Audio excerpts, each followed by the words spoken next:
Welcome to Candid Conversations with Dr. Kelly, where we dive deep into the conversations that matter most to your mind, body, and soul. I'm your host, Dr. Kelly Utenham, a passionate advocate for brain health and wellness. And here on this podcast, we explore candid conversations about life, health, and the stories that shape us. Whether it's about mental health, sports, or simply navigating everyday challenges, we keep it real, raw, and relevant. Without further ado, let's get into today's episode. Welcome to another episode of Candid Conversations with Dr. Kelly. I always say that I'm excited for my guests, but I'm super excited for this guest because this is actually a really good friend of mine, lifelong friend. We've been friends since childhood. Everybody, please give a warm welcome to Coach Chuck Benning. Thank you. Hello, everyone. Welcome, Chuck. So, for listeners, Coach Chuck and I grew up right next door to each other. So we've been friends for a very long time.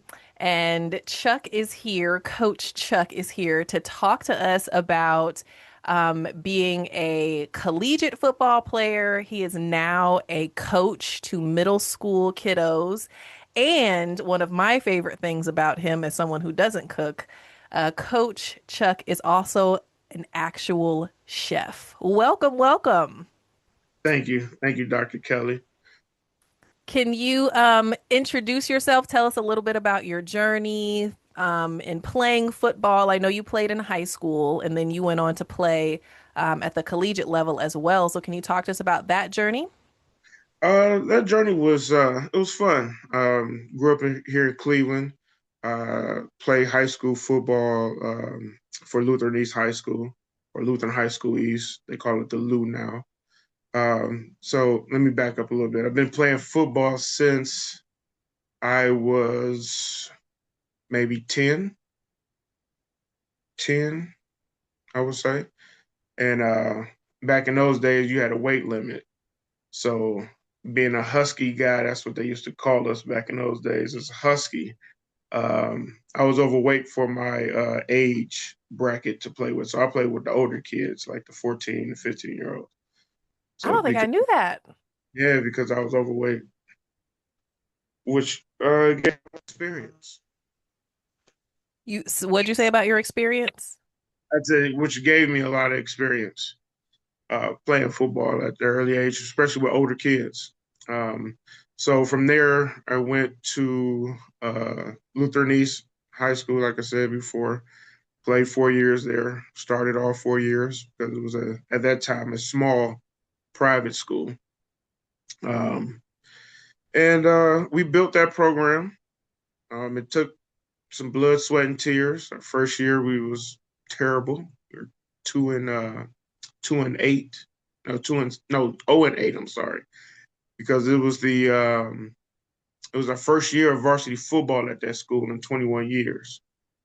So we actually brought football back to Lutheran East when I got there, my class, the O1 class. And we had some struggles. Like I said, started off 0-8, then finished senior season 8-2, made the playoffs. Wow. And then I took my journey to Teal College. Actually got recruited for that slightly at the East West All Star game. Um, and then played 4 years at Teal. In my position, to give you some background on my position, I played in the trenches, as we call it. I played center in high school and nose tackle in college. So, are those positions for listeners who are not familiar, are those positions that hit a lot or get hit a lot where concussion is a serious concern? Oh yes, yes. We are the first people to make contact with each other. So, with that, and I know we're talking about back in the day, what did awareness about concussion look like? Was there any conversation around it at that time? We had the standard concussion protocol, but it was very light. You know, those were still in the, I would say, the barbaric days where, you might get dizzy, you shake it off and you go back in and play because you had a love for the game. So I would say concussion protocol was there, but it was very light. Like Well, you you really said, go sorry, you ahead. said standard. It was pretty standard. What was it then? What was standard then? Well, right. A standard for us was to really know you had a concussion was if you were sensitive to light, if you had a headache for more than a day or so, then they would sit you out. It's nothing like today. If you get dizzy or vision goes blurry a little bit, you sitting down. You're probably not going back in the game. If you get up from a hit and you holding your head, you're probably sitting down for the rest of the game. And that's how serious it is now. So when you said back in the day, they'll probably sit you down, what does that mean? Because I don't think it means for 2 or 3 weeks. How long would someone get sat down? Until you can pass, till you're not sensitive to light, until your headache is gone. Um, you can. I'm trying to think what I've never really been in concussion protocol. But you've I, been concussed. now I know what a concussion is. Yeah, we'll get to that. uh, yeah, concussions were very rare term that we used in football because Okay. we all had a goal to get, and we all banded together to get that goal. You didn't want to be the weak link, so to speak. And that was the mindset, kind of still is the mindset. I want to get to this, so we may as well get into it now. With you being a coach now, what what differences are you applying to your coaching from the time that you played to now as you're coaching? More emphasis on tackling, safe tackling as much as we can. Head up, butt down. We want to wrap up, nose to the ball. As whereas when I played, we were knocking the snot out of you to keep it PG. Uh, that was the mindset. That was how we were coached. We were coached intense. I think every football coach is intense in some way. So it was basically knocking the snot out of you. Now it's more of a wrap up form tackle. Um, like I said, bended knee, head up. You don't want to duck your head. You want to keep your head up, chin up, and make a form wrap and take them down. A lot of the times you don't even see kids wrap up anymore. They just put a shoulder into you and hopefully you fall down. Is that still a safe technique to put a shoulder in? Um, well, yes and no. Do tell. Well, because I've been studying. Um, and so any kind of jolt to the head or whatever could cause a concussion. So you might not be getting hit with the full force of someone's body weight laying on top of you, driving you to the ground, but you still get that fast jolt of a shoulder, at full speed running into you. So that's a two-part answer, I guess. Okay. It's safer. I guess it doesn't cause too many injuries to the player. But of course, it all depends. It all depends. Yeah. Well, I often ask my guests who have played football, what does it feel like to get hit? And you have experience at multiple levels. So could you explain what it feels like and then how that changes as you go up in age and level? Uh, I mean, getting hit is getting hit. I mean, Uh, does it hurt? Like, what does that feel It, like? it depends on, I guess it depends on the person. As what we call more of a bigger person. I got a little bit of weight on me. So some And hits very really, tall, listeners. He's very tall. I'm not. I'm only 6'2". Uh, Oh, only 6'2". Um, but it depends on how you get hit, where you get hit, uh, and how much force that person is running into you with. I remember playing in little league when I was in the muni league, playing tight end, which is a more like a interior lineman, but can run out and catch passes for people who might not know what football is. thank Uh, you. and I got hit up under my chin going up for a pass, and I was knocked out cold. Um, they put what they call a smelling sauce. I don't know if it's ammonia or I don't know what's in it, but when you Very smell strong. it, it's very strong. When you smell it, all right, it's time to get active again. So I've been knocked out before, and that was the only time uh, that I've been knocked out. But getting hit I mean, like I said, it depends on the person and the force. A lot of hits didn't really hurt to me because, like I said, I absorb a lot of energy and force, and I'll put that out too. I'm ready to knock your head off when I play football.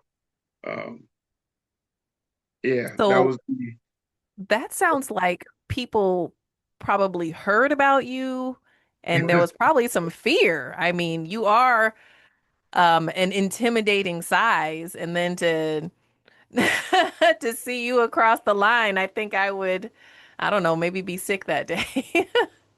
well, that was the hope, you know, whatever advantage that we can get on the other team, we used it. Um, I remember it was another time that I got hit pretty hard. Uh, high school, I would say high school, maybe junior year. I was going up against this big fullback.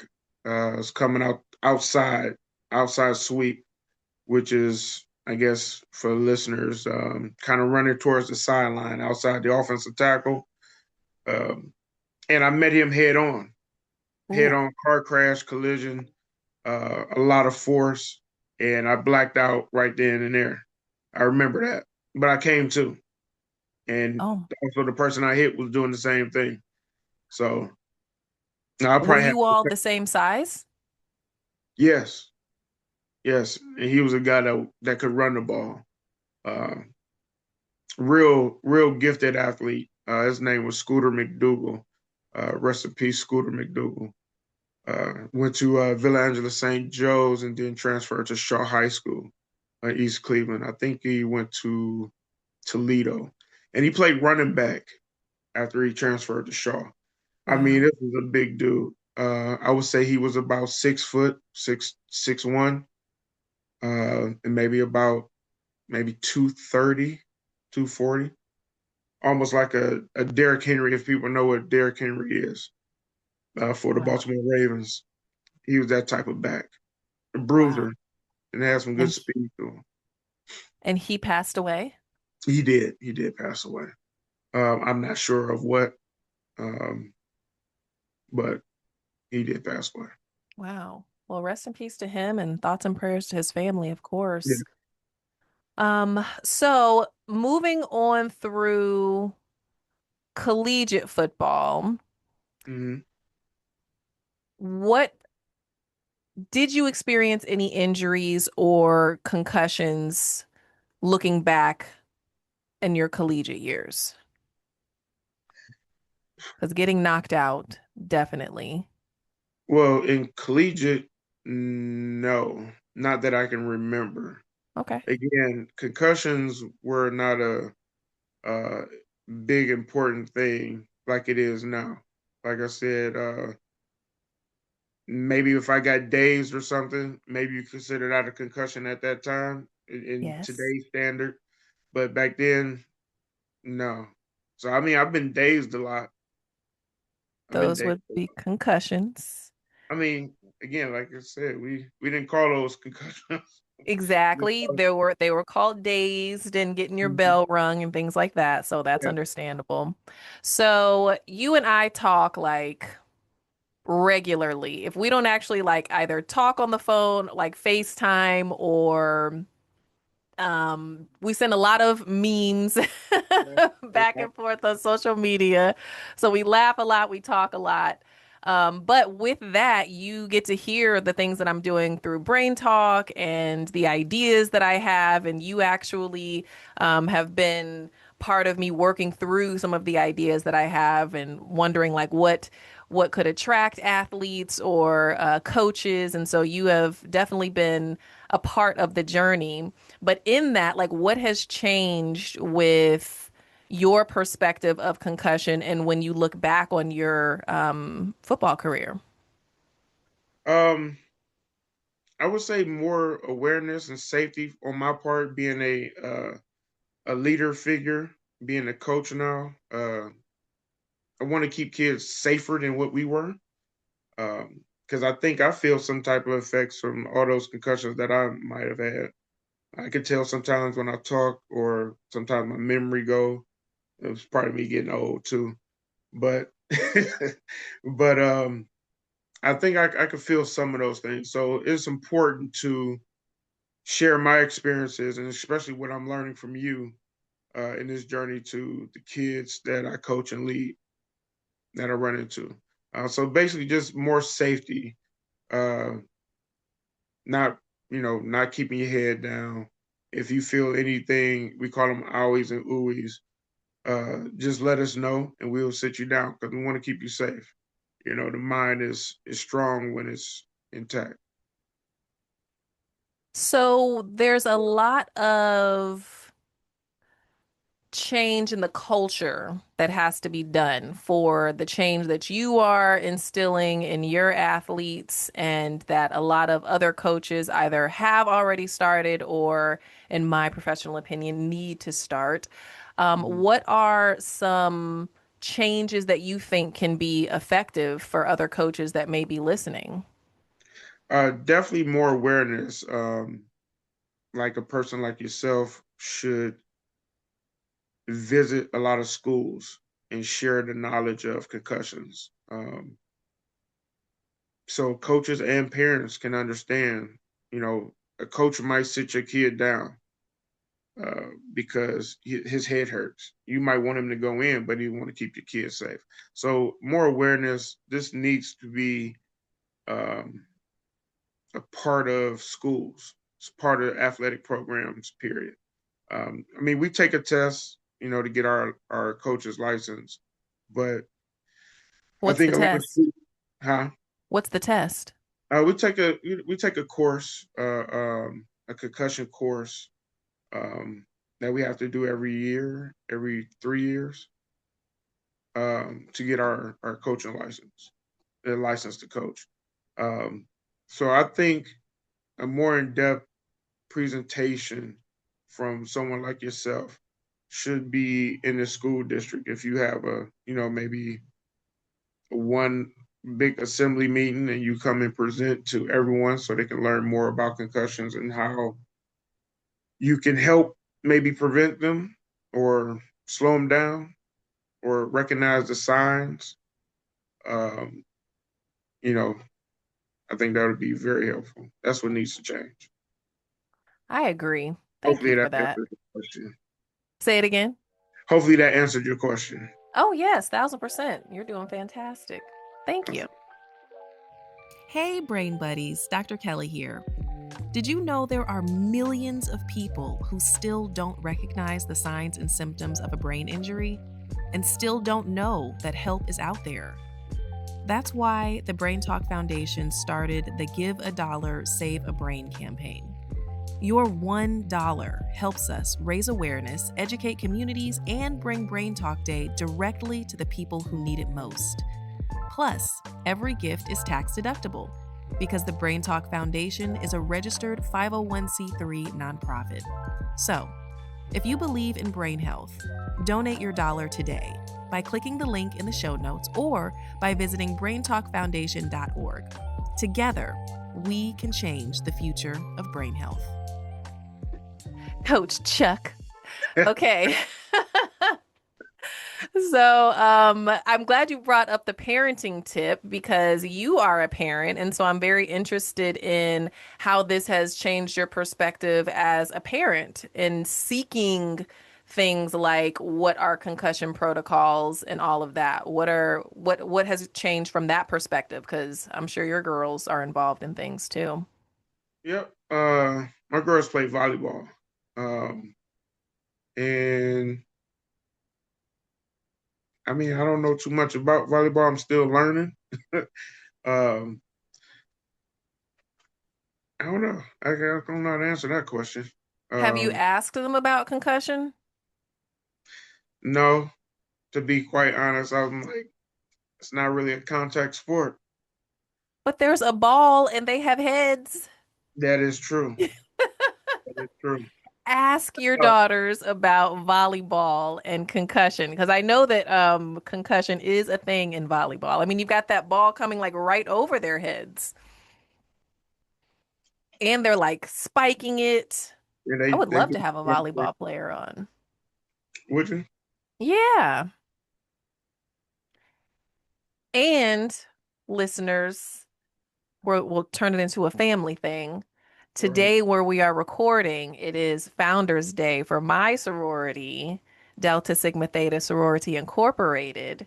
And Coach Chuck is a member of our brother fraternity, Omega Psi Phi Fraternity Incorporated. So, family affair because his daughter is also a member of Delta Sigma Theta. She's my soror. Yes, she is. Yes, she is. Tierra Jones Benning. She was a four. She Oh, crossed over at Bowling Green State University, which very is proud of her. fun fact was where my dad chartered Omega Psi Phi, chapter of Omega Psi Phi. Yes, the roots run deep here. Yes. And my mom is a member of Delta Sigma Theta as well. So, total family affair. All love here. Okay. So, past the fun fact. All right. All right, I want to get into your cooking because to go from a force on the field to being able to take these ingredients and make masterpieces. Listeners, he has a page and hopefully he'll let me list it on in the show notes. But he has a page where he'll show his culinary delights and delectables, if you will. And it's so fascinating to me. Well, one, to know you from like since you were a little kid. All right. And then for you to grow up and be this great football player, and then to go into the culinary arts. Can you talk about that journey and that transition? Oh yes. Well, you know me since we were throwing cookouts in the front yard.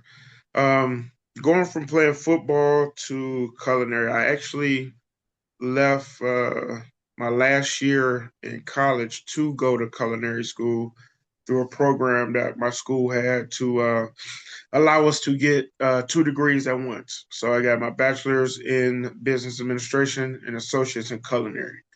Um, it's been a good journey, a good transition because you let that passion that you have for football flourish in your cooking. Uh, I mean, it's a good, relaxing uh, change, so to speak. And I always feel like cooking is such an inconvenience because I don't love it. And Uh, you have this passion for it. And I love engaging with chefs because to see that it's like not an inconvenience is a good thing for me. But your food looks amazing. So Thank you so much. yes, Paper Plate Cafe on Instagram. yes, we will have that listed in the show notes, listeners. So I have a question about transitioning into culinary from football. But often when I speak with athletes, they have a little bit of identity crisis, in some cases, a lot of it, because it's like you've been this football player and then it's like no more. So you left a year early to make this transition. What was that like for your mental? Um, it was it was hard because of I love football. Football is probably one of my first loves. Yeah, he Just will not he will not answer the phone if on Sundays during football season. Diehard Browns fans, both of us. But Monday, Thursday, Saturday, Sunday. yeah, so there are like windows, pockets of when we get to talk, not during football. Not during football. That sounds such a uh Guy. yeah. Like, I don't know what to say. But for one, I I wanted to hurry up and get out of school. And to provide for, my mom and my dad, and myself. But I knew I wasn't going to the NFL, not from a D3 school. I mean, I could have, let me take that back. If I would apply myself a little bit more. Let me not say that. But I wanted to get out of school, and I know culinary, being a chef was my next move out of football. The uh, backup plan, so to speak, if football didn't pan out. What is your plan if you get hurt and you can't play football again? You You have to have, thought of that before. yeah, yeah. That's great. Something that my dad instilled in me. Hey, if you get hurt playing this gladiator sport, what is the next move? So I chose culinary. Um, and so a wise man that stayed on the other side of me told me I should have went into technology. Should have been in some type of tech trade. Very wise man. Very, very wise man. Listeners, the wise man he's talking about is my grandfather. So we grew up, we really are like family because we grew up in a cul-de-sac. And so, um, well, I say chef, Coach Chuck lived in the middle. My grandfather lived on the left side, and then me and my family, we lived on the right side. And that was advice that my grandfather gave. And your uncle stayed That's next to you. right. And Uncle Brad was on the other side of us. Mm-hmm. Yep. That's funny.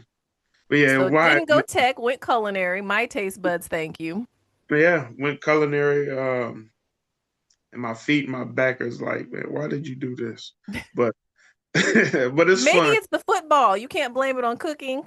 No, it's definitely no, it's both. It's Okay.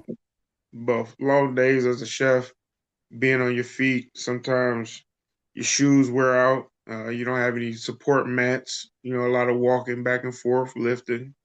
And the way So you cook, putting your foot in it all day, that's tough too. thank you.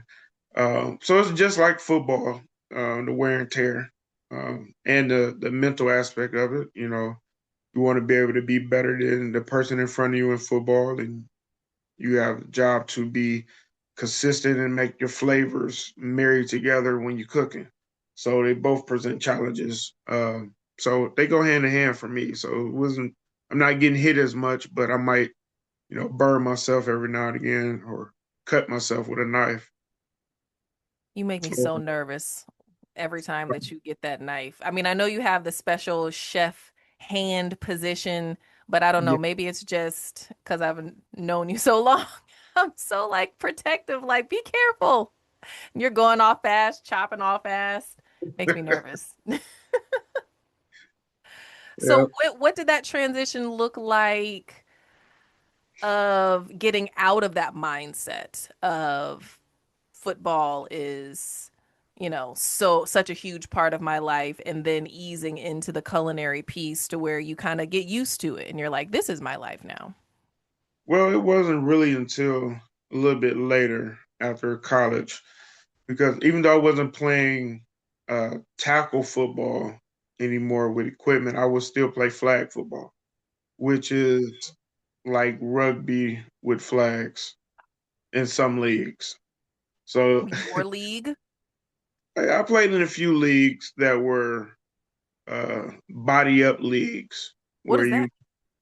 what we call body up is you want to uh make contact, but not kill each other. You want to let him know that you're there, but you still want to pull the flag. It's just like football, That man. sounds like a set up. Let It, them it know that you're there. you gotta let them know that you're there. I can see you. I don't need any additional Yeah, hints or clues that you're there. yeah. Flag football is definitely physical. Well, at least the leagues I'm in. We're in. Sorry, I don't play anymore. But now they're doing flag football leagues as an answer to concussion and CTE. So now there are leagues that are popping up, and it's going to show up in the Olympics as well. I see that, and I think it's great um, because you want to save the brain as much as you can, but you still want to have a sport where you can entertain and still be fun. Football is, I think, more American than, or American football is more American than the baseball. Um, I mean, that might sound crazy, but everybody loves football. You know, Hmm. it's the last, not the last, but one of the gladiator sports that we have. But going in the flag gives a chance for everybody to play, and it's safer. If I had a son, I would steer him to flag football. My daughter did say she wanted to play at first, but she changed her mind.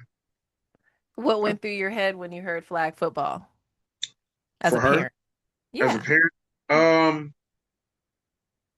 I like this. Cool. It's cool. Now my younger self would have been like, man, no, heck no. We're not playing no flag football. We're not So doing that. So that is my next question. What advice would you have for dads? Because, I don't like to upset people, but fathers do seem to be a little more upset when I share the facts and the numbers and talk about signs and symptoms. So that is part of shifting the culture as well as how parents, encourage and talk about the awareness. So what advice would you have for dads and moms? I've definitely heard some moms who cheer for them to hit harder. So what advice would you have for parents? Um, just to learn about the symptoms and the signs and get more aware. Just don't leave it to the coach, especially if you have a coach that's understanding of the safety of concussions in your kid. But you want to be another line of defense uh, as well. Dads need to get more involved, and help teach how to safely tackle. I know we always want our sons to take someone's head off. They want the big hit. They want the crowd to go, ooh. But we want to make sure uh, that all participants leave the same way that they came. It's already a dangerous sport. So parents get more involved, study on concussions, know the signs, know the symptoms, and and just be open with it, I guess. I like that. I would want to push for parents to continue research and do their own research because I have, even my own line sister, her son is he's playing football. And when I talked to her about it, she was like, oh, yeah, like they already sent us the video. I've been trained on it. But it was a 5-minute video that showed the perspective of getting hit. And that was pretty much it. So I know that there's plenty more that could have been shared with her. They didn't really Mhm. talk about signs or symptoms or anything like that, but it's what I've noticed is it's a pretty quick, there's a risk, sign this piece of paper, which seems to be pretty standard across youth sports. So, as we wrap up, I want to know what kind of coach do you want your players to remember you as? Oh man, I want them to remember me as an intense, fair, uh, and loving coach. Because I love all my kids. I love all my guys. You know, football teaches life. through the game. So you're gonna come through some adversity. You're gonna be successful, and you're gonna have some lessons. We don't call them losses. We call them lessons. And how you bounce back and get better for the next try. The key is to keep trying, keep coming back. I like that. Coaches have such an important role in their athletes' lives, Yes, and good coaches are so important. And I'm grateful to know you as a good coach. thank you. Knowing you as gentle and chill and laid back as you are, it's kind of hard for me to envision you raising your voice and telling telling instructions and coaching, but I trust that it happens. I trust that it happens. A lot, A lot? a lot. That's so shocking. Listeners, he is the chillest, most gentle, quiet individual who's laid back. So to imagine him barking out orders from the sidelines, I guess I should ask some of your athletes. Like, Good. But I'm still the cool, laid back guy. But football is full of passion. So it can get intense. You have to have everybody working on all cylinders to be successful. It's not just one person. So everybody has to click. you're right. And I take it back. I have seen you in an excited state because I have seen you cheer for the Browns. So Yes. there we go. There's the volume. Hey, hey, listeners! If you're enjoying today's episode of Candid Conversations with Dr. Kelly, then take a second to like, share, and subscribe. Every listen helps us spread awareness, spark conversation, and educate communities about concussions, CTE, and overall brain health. Together, we're changing how the world thinks about the brain, one conversation at a time. So tap that subscribe button, like this episode, and share it with someone you care about. And let's keep the candid conversations going. Okay, so we're going to do the candid questionnaire now. All right. First question: what's one word your friends would use to describe you? Uh, Loyal. Agreed. Yes, definitely loyal. And I don't know, maybe it's me, but I'm going to say sweet. You're just so sweet. Or you can say loving too. Like Loving, loyal, sweet, caring. Yeah. caring. Yes, just the best all around individual. I'm biased, but you prove it every day.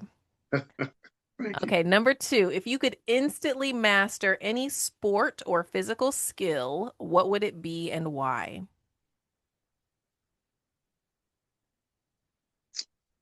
Um. Well, I'm gonna say right now, where all athletes eventually move on to, is the game of golf. Yes. I know Yes, I was so you're hoping you'd say golf. you're an avid golfer, so um, yes, if I can master, that's my one, not a New Year's resolution, but one of my challenges and goals this year is to get better at golf. Um, because it's a great sport. And I it's wish I fun. would have learned it early. Yeah. Oh my gosh, I can't wait till you get out on the course. And think about all the Omega Nelia that you get to wear, like the shirts. They have golf bags, all kinds of stuff. Right now, I look like Charles Barkley trying to swing. You are not that bad. That is a completely different Chuck. You're right. I'm not that bad, but I Not can't that get the bad. ball to go straight. I'm still curving out to the right. I Well, gotta we've get had a physical therapist who specializes in rehabbing golf injuries. And he said like it's the only sport where like you can like be zoned in, locked in, and it's all good. And then the next you're like off the rails. Like it's just yeah. tough to master, but it's so much fun. It is. It is definitely, Yeah. especially when So you're on an island. very true. Very true. So you'll have to go someplace warm to play because we know Hmm. Cleveland cold 10 months out the year, like you said. Yeah, But like you said, you can handle the cold, so maybe you'll get a couple more games in than I would. Top Golf. Okay, that's a good place to start. Get your Yeah, swing on. and they also have those, which is not the same, but they have those virtual golf places where you can go indoors and practice. I need to do that actually. Yeah. Yeah, Let me know how that is. I want to see how realistic that is. I mean, it's VR, yeah, so I'm sure it is, but keep me posted. I will. All right, number three. What's one activity or hobby you find most relaxing or beneficial for your brain? Uh, I don't know if it's a hobby, but I like comedy. I like laughing. I think that to me it helps my brain, helps me relax. Maybe the jolting from laughing so much maybe giving me a concussion. I hope you were not laughing that hard, but yes, we do share that in common. We love comedy. We talk about different comedians, Yeah, yes, different yes, specials that come out. yes. I would say, yeah. Well, I mean, cooking is therapeutic for me too. So, I would say cooking is my first one I would What's choose. this is a an impromptu candid Hmm. question, but what's your like go-to meal? If you're like just real quick gonna put something together, what's your go-to? Um, that is hard for me because my favorite show is Chopped. So I enjoy the challenge of grabbing random things that I have in the house and putting them together and seeing if it works. Now, listeners, he has this skill, and sometimes it annoys me because he will he will put something together, but he describes it as like just as like, oh, it's just, and then he'll like describe the most gourmet 5-star expensive sounding dish that you could imagine. He's like, "Oh yeah, I just and whipped up whatever it is." Like it'll usually be something that he like makes for himself to go to lunch or something that he's just trying and it just popped in his head. But I ask because he always says like, "Oh yeah, it's just this little," and he's like whipping together something amazing. So, is there something that you can share with us like that that I've made a big deal about? Um, what's the last thing that I just made up? What's in the suitcase? Mm, I call his suitcase. I mean, excuse me. I call I call his lunchbox a suitcase uh, because he packs some serious stuff. It's a large lunchbox, but he it's doesn't not. have like normal people, whatever. He doesn't have like normal people accoutrements inside of this lunchbox. It's some serious stuff. A Uh, chef's lunch. I just did the other day. I just did uh, Just listen, listeners. He just did. Go ahead. just some salmon with stewed tomatoes over rice. Um, that was it. Like almost like Just. kind of a paella type of thing, Spanish, Italian type of dish. It was That's it. not that's not a normal just. For It me, is. it's like I just had a peanut butter and jelly sandwich. That's a just. Okay? Not stewed tomatoes and salmon over rice. Yes. But Exactly. that is I guess the benefit of being a chef. You get to whip together all these amazing meals that would normally cost people 40 to $80. Yes. Yes. My New Year's meal to myself was pan-seared Chilean sea bass with a lemon butter caper sauce with mashed potatoes and broccolini. That Yeah, was just, right? Yeah, that was just a little dinner that I had. That's all. Well, I'm allergic to fish, but I'm Yeah. sure that listeners out there that sounds amazing to them. And you know, I am a filet mignon girl. You are. You So are. that is the dish whenever I come to visit. I'm actually doing some pulled lamb this weekend. Pulled lamb. Yes. Okay, thrill us. And what's just going to be on the side? I Oh, haven't wait, will you do it in chef language? had accompanied with. Yes. I haven't got that far yet. Okay. All right. Well, I'll expect a voice message or something with it. Yeah. I just have to Okay. go to the market and see what catches my eye. Ah, yes. Because that's the other thing, listeners. He doesn't just go to the grocery store. He goes to special locations to get food. I mean, West Side Market is a special location here in Cleveland. Yes. Uh, yeah, it's very special. All local vendors, most of them. Get all your meats, your vegetables, your pastries, everything. Everything. And then you Yeah. go and get it at Mhm. the Paper Play Cafe. Yes, paper plate cafe. Okay, a couple Okay. more questions. Or What is the weirdest or most unexpected item in your bag or car right now? where's unexpected item? Probably this half a broomstick, I would say. Okay, could we get some context? Why do you Yeah. have that? So I just never took it out from football. That was my stick. I used to have a Nerf football on the end of it taped up, and that's how I would train my guys on get off on the defensive line. So whenever the ball moved without no sound or anything, you teach your kids to block out sound so you don't listen to that cadence of the quarterback, especially when you're in the trenches. The linebackers and all them other people can listen to it, but you just watch the ball. So when that ball move, you go.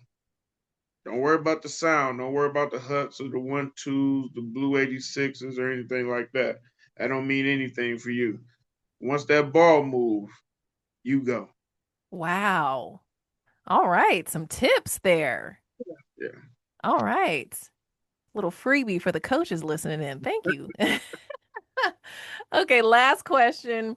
What's your go-to guilty pleasure TV show, movie, or song? Um, the Pale Show. Okay. What do you like about it? I mean, Um, obviously, but he's he's hilarious. It makes you think. It makes you think a lot of his skits, but the skits are hilarious. I told you I love to laugh. I like comedy. Um, and whenever it's on, I'm tuning in. I love that.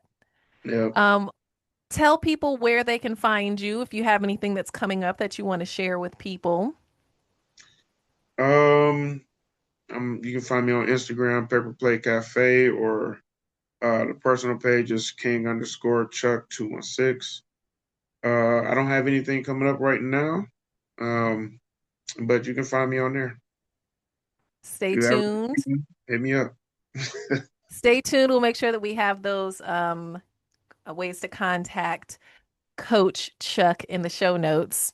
But Yes. other than that, thank you so much for coming on and talk. He's throwing the hooks, ladies and gentlemen.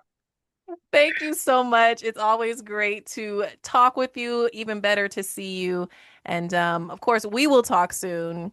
I love you so much. Appreciate you coming on. No problem. Thank you for having me. Of course, we'll talk soon. All right. Thank you for tuning in to Candid Conversations with Dr. Kelly.